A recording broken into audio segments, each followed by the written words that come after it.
ಆತ್ಮೀಯ H60 news ಅರ್ಥಾತ್ ಸೀತಾರಾಮ್ ನ್ಯೂಸದ ವೀಕ್ಷಕರೇ, ನಾನು ನಿಮ್ಮವ ಎಂ ಆಯುಧ ಮಲ್ಲಪ್ಪ ಜೊತೆವರು. ತಾವು ಈಗ ಸುದ್ದಿಗಳ ಲೋಕಕ್ಕೆ ಎಂಟ್ರಿ ಹೊಡಿತಾ ಇದ್ದೀರಿ.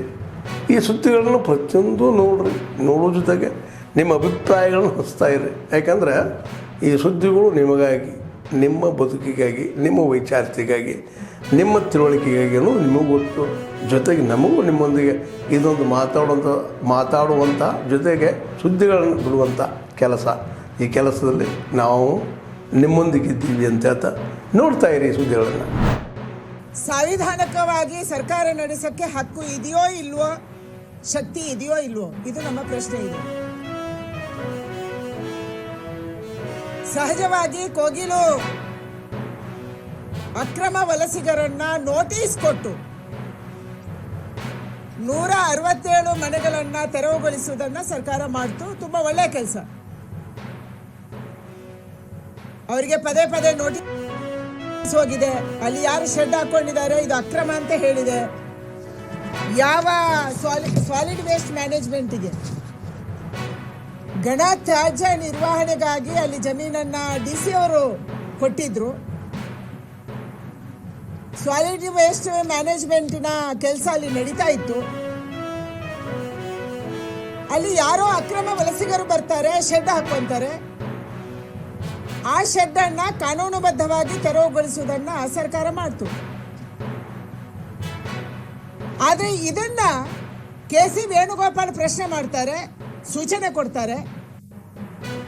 ಇದನ್ನ ಪಿಣರಾಯಿ ವಿಜಯನ್ನ ಪ್ರಶ್ನೆ ಮಾಡ್ತಾರೆ, ಒತ್ತಡ ತರ್ತಾರೆ. ಅಂದ್ರೆ ಕೇರಳದ ಚುನಾವಣೆಯ ಕಾವು ಕರ್ನಾಟಕದಲ್ಲಿ ಏನ್ ಕೆಲಸ ಮಾಡ್ತಾ ಇದೆ?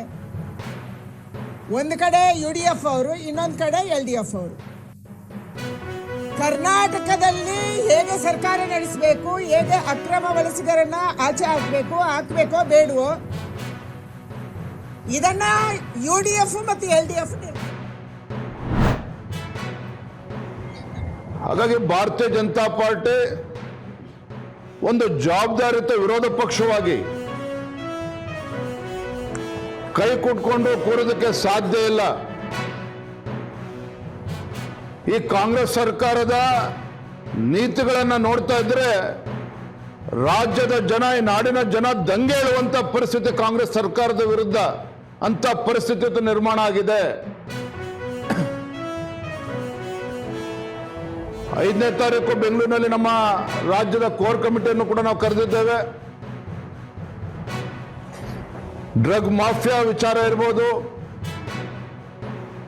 ಅಕ್ರಮ ವಲಸಿಗರಿಗೆ ಏನು ಇರುತ್ತೆ, ರಾಜ್ಯ ಸರ್ಕಾರ ಇವತ್ತು ಅನ್ಯಾಯ ಮಾಡಿ ಕನ್ನಡಿಗರಿಗೆ ಅಪಮಾನ ಮಾಡ್ತಾ ಇದ್ದಾರೆ. ಹಾಗೂ ಗೃಹಲಕ್ಷ್ಮಿ ಯೋಜನೆಯಲ್ಲಿ ಏನು ಅಕ್ರಮ ಆಗಿದೆ, ಇವೆಲ್ಲದರ ಬಗ್ಗೆ ಸಮಗ್ರವಾಗಿ ಚರ್ಚೆ ಮಾಡಿ ಮುಂದಿನ ದಿನಗಳಲ್ಲಿ ಭಾರತೀಯ ಜನತಾ ಪಾರ್ಟಿ ರಾಜ್ಯಾದ್ಯಂತ ಬೀದಿಗಿಳಿದು ಯಾವ ರೀತಿ ಹೋರಾಟಗಳನ್ನು ಮಾಡಬೇಕು, ಇದರ ರೂಪುರೇಷೆಗಳನ್ನು ಕೂಡ ಬರುವ ವಾರ ಇದನ್ನು ನಾವು ತೀರ್ಮಾನವನ್ನು ಮಾಡ್ತೇವೆ.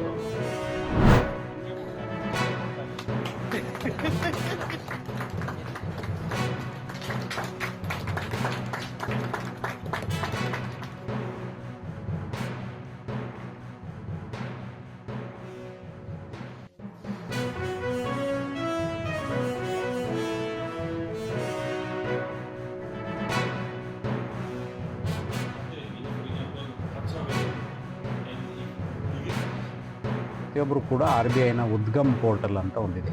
ಉದ್ಗಮ್ ಪೋರ್ಟಲ್ಗೆ ಹೋಗಿ ಯಾವುದಾದ್ರೂ ಈ ರೀತಿ ಅನ್ಕ್ಲೇಮ್ಡ್ ಅಮೌಂಟ್ ಇದ್ದರೆ ಪರಿಶೀಲನೆ ಮಾಡಿಕೊಂಡು ಆ ಬ್ಯಾಂಕ್ ಶಾಖೆಗೆ ಭೇಟಿ ಕೊಟ್ಟು KYC ಮಾಡಿ ತಮ್ಮ ಹಣ ಏನಿಟ್ಟಿದ್ದಾರೆ ಅಸಲು ಜೊತೆ ಬಡ್ಡಿ ಏನಾದರೂ ಇದ್ದರೆ ಅದನ್ನು ಸೇರಿಸಿ ಅವರು ಕ್ಲೇಮ್ ಮಾಡ್ಕೋಬೋದಾಗಿ. ಒಬ್ಬರು ಭಾಳ ಖುಷಿಪಟ್ಟರು. ನಿಮ್ಗೆ ಗೊತ್ತೇ ಇರಲಿಲ್ಲ ಸರ್ ಅಂತ ಹೇಳಿದ್ರು. ಇದನ್ನು ಯಾವ ರೀತಿ ಬಳಕೆ ಮಾಡ್ಕೋತೀರಿ ಅಂತ ಹೇಳಿದಾಗ ಯಾರೋ ಒಬ್ಬರು ನಮ್ಮ ಅತ್ತೆ ಮಾವ ಆಸ್ಪತ್ರೆಯಲ್ಲಿದ್ದಾರೆ, ಅವರ ವೈದ್ಯಕೀಯ ವೆಚ್ಚಕ್ಕೆ ನಾನು ಬಳಸ್ತೀನಿ ಅಂತ ಹೇಳಿದ್ರು. ಇನ್ನೊಬ್ರು ಯಾರೋ ಒಂದು ರೂಮ್ ಕಟ್ಕೊಳ್ತೀವಿ ಅಂತ ಹೇಳಿದರು. ಇದು ಸದ್ಬಳಕೆ ಆಗ್ತದೆ ಮತ್ತು ಅವ್ರಿಗೂ ಕೂಡ ಒಂದು ಒಳ್ಳೆಯ ಫೀಲಿಂಗ್ ಇದೆ.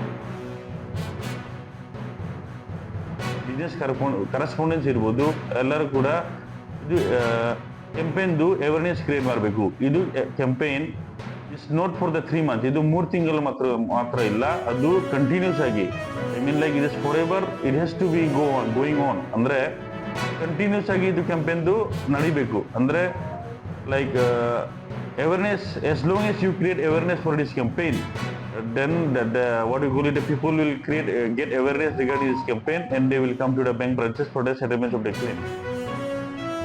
KYC ಇದ್ದಲ್ಲಿ ಒಂದು ವೇಳೆ ವ್ಯಕ್ತಿ ಇದ್ದರೆ, ಇನ್ನೊಂದು ವೇಳೆ ಸಪೋಸ್ ಆ ಡಿಪಾಸಿಟರ್, ಆ ಠೇವಣಿದಾರರು ಏನಾದರೂ ತೀರಿ ಹೋದಿದ್ದಲ್ಲಿ ಅವರಿಗೆ ಏನಾದರೂ ನಾಮಿನೇಷನ್ ಒಂದಿದ್ರೆ ಆ ನಾಮಿನೇಷನ್ದವ್ರಿಗೂ ಕೂಡ ಹಣವನ್ನು ಮರಳಿಸ್ತಕ್ಕಂಥ ಒಂದು ವ್ಯವಸ್ಥೆ ಇವಾಗ ಮಾಡಿದ್ದೇವೆ.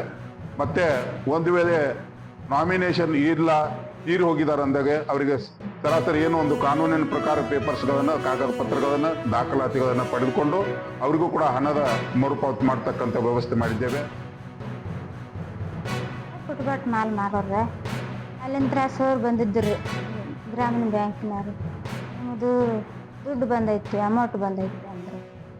ಆದ್ರೆ ಹೋಗಿ ನಾವು ಅಲ್ಲಿ ಚೆಕ್ ಮಾಡಿಸಿದ್ರೆ ಅಲ್ಲಿ 85,000 ಇತ್ತು. ದೇವ್ರ ಎಲ್ಲೇ ಏನೋ ಬೆಳಕು ಬಂತು ನಮಗೆ ಅಂತಂದು ನಾವು ಎಷ್ಟೋ ಖುಷಿ ಆದೀವಿ. ಖುಷಿ ಆದ ಬಳಿಕ ನಮ್ಗೆ ಮನೆ ಇದ್ದಿಲ್ರ, ಮನೆ ಕಟ್ಸಿದ್ವಿ. ಮನೆ ಕಟ್ಸ್ಕೊಂಡು ಹೆಂಗೆ ಜೀವನ ಮಾಡಾಕತ್ತೀವಿ. ಮತ್ತೆ ಈಗ ಜಾತ್ರೆಗೆ ಹೋಗಿ ಬ್ಯಾಂಕಿಗೆ ಆಧಾರ್ ಕಾರ್ಡ್ ರೀ, ಪಾಸ್ಬುಕ್ ಎಷ್ಟು ಓದಿದ್ವಿ ಇಷ್ಟೇ ರೀ. 85 ಸಾವಿರ. ಒಬ್ಬ ಅನುಭವಿ ಮುಖ್ಯಮಂತ್ರಿ ಅಂತೇಳಿ ರಾಜ್ಯದ ಜನ ಅನ್ಕೊಂಡಿದ್ರು. ಆದರೆ ರಾಜ್ಯದ ಜನ ಮಾತನಾಡ್ತಾ ಇರುವಂಥದ್ದು ಇದೊಂದು ಅಸಮರ್ಥ ಕಾಂಗ್ರೆಸ್ ಸರ್ಕಾರ, ಒಬ್ಬ ಅಸಮರ್ಥ ಮುಖ್ಯಮಂತ್ರಿಗಳು, ತಮ್ಮ ರಾಜಕೀಯ ತೆವಲಿಗೆ ರಾಜ್ಯದ ಹಿತಾಸಕ್ತಿಯನ್ನ ಬಲಿ ಕೊಡ್ತಾ ಇರ್ತಕ್ಕಂಥ ಕಾಂಗ್ರೆಸ್ ಸರ್ಕಾರ. ಇದು ರಾಜ್ಯದ ಸಾಮಾನ್ಯ ಜನರು ಇವತ್ತು ಗಲ್ಲಿನಲ್ಲಿ ಇವತ್ತು ಮಾತನಾಡ್ತಾ ಇದ್ದಾರೆ. ಹಾಗಾಗಿ ಭಾರತೀಯ ಜನತಾ ಪಾರ್ಟಿ ಒಂದು ಜವಾಬ್ದಾರಿಯುತ ವಿರೋಧ ಪಕ್ಷವಾಗಿ ಕೈ ಕೊಟ್ಕೊಂಡು ಕೂರೋದಕ್ಕೆ ಸಾಧ್ಯ ಇಲ್ಲ. ಈ ಕಾಂಗ್ರೆಸ್ ಸರ್ಕಾರದ ನೀತಿಗಳನ್ನು ನೋಡ್ತಾ ಇದ್ರೆ ರಾಜ್ಯದ ಜನ, ಈ ನಾಡಿನ ಜನ ದಂಗೆ ಏಳುವಂತ ಪರಿಸ್ಥಿತಿ ಕಾಂಗ್ರೆಸ್ ಸರ್ಕಾರದ ವಿರುದ್ಧ ಅಂತ ಪರಿಸ್ಥಿತಿ ನಿರ್ಮಾಣ ಆಗಿದೆ. 5ನೇ ತಾರೀಕು ಬೆಂಗಳೂರಿನಲ್ಲಿ ನಮ್ಮ ರಾಜ್ಯದ ಕೋರ್ ಕಮಿಟಿಯನ್ನು ಕೂಡ ನಾವು ಕರೆದಿದ್ದೇವೆ. ಡ್ರಗ್ ಮಾಫಿಯಾ ವಿಚಾರ ಇರ್ಬೋದು, ಅಕ್ರಮ ವಲಸಿಗರಿಗೆ ಏನಿರುತ್ತೆ, ರಾಜ್ಯ ಸರ್ಕಾರ ಇವತ್ತು ಅನ್ಯಾಯ ಮಾಡಿ ಕನ್ನಡಿಗರಿಗೆ ಅಪಮಾನ ಮಾಡ್ತಾ ಇದ್ದಾರೆ. ಹಾಗೂ ಗೃಹಲಕ್ಷ್ಮಿ ಯೋಜನೆಯಲ್ಲಿ ಏನು ಅಕ್ರಮ ಆಗಿದೆ, ಇವೆಲ್ಲದರ ಬಗ್ಗೆ ಸಮಗ್ರವಾಗಿ ಚರ್ಚೆ ಮಾಡಿ ಮುಂದಿನ ದಿನಗಳಲ್ಲಿ ಭಾರತೀಯ ಜನತಾ ಪಾರ್ಟಿ ರಾಜ್ಯಾದ್ಯಂತ ಬೀದಿಗಿಳಿದು ಯಾವ ರೀತಿ ಹೋರಾಟಗಳನ್ನು ಮಾಡಬೇಕು, ಇದರ ರೂಪುರೇಷೆಗಳನ್ನು ಕೂಡ ಬರುವ ವಾರ ಇದನ್ನು ನಾವು ತೀರ್ಮಾನವನ್ನು ಮಾಡ್ತೇವೆ. ಆತ್ಮೀಯರೇ, ಎಲ್ಲ ಸುದ್ದಿಗಳನ್ನು ನೋಡಿದ್ರಲ್ಲ, ಏನು ಅನಿಸ್ತು ನಿಮಗೆ?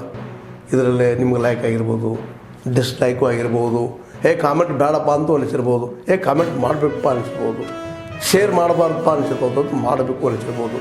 ಏನಾದರೂ ಆಗಲಿ ಶೇರ್ ಮಾಡ್ತಾಯಿರಿ, ಈ ನ್ಯೂಸ್ಗಳನ್ನ ಹಂಚ್ತಾ ಇರಿ, ಜೊತೆಗೆ ಇದಕ್ಕೆ ಸಬ್ಸ್ಕ್ರೈಬ್ ಆಗ್ತಾಯಿರಿ ಅಂತ ಹೇಳ್ತಾ H16 ನ್ಯೂಸ್ ಅರ್ಥಾತ್ ಹೇ ಸೀತಾರಾಮ್, ಇದು ಸತ್ಯದ ಕೈಗೆ ನಡಿ. ವಂದನೆಗಳು.